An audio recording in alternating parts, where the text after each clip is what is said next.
میرے نبی کریم صلی اللہ تعالیٰ علیہ وآلہ وسلم ارشاد فرماتے ہیں، لوگو، اللہ تمہاری ساری دعائیں قبول کرتا ہے، لیکن اس کے 3 طریقے ہیں، 3 جہتیں ہیں دعا کی قبولیت کی۔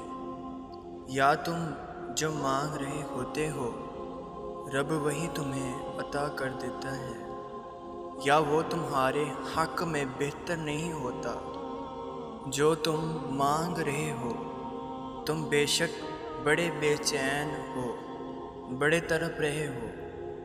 میں ایک مثال دے چکا ہوں پہلے کہ بچہ اڑیاں مار رہا ہے، یا تو جو تم نے مانگا ہے تمہارا رب تمہیں وہی عطا کرتا ہے، یا وہ تمہارے حق میں بہتر نہیں ہوتا تو اللہ اس کے بدلے تمہیں کوئی اور چیز دے دیتا ہے۔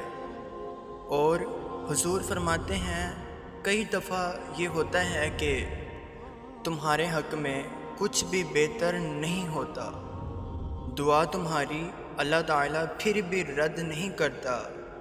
تیسری صورت میں رب تمہاری دعائیں ذخیرہ کر لیتا ہے اور ان دعاؤں کے بدلے اللہ تعالیٰ قیامت میں تمہیں اجر عطا فرمائے گا۔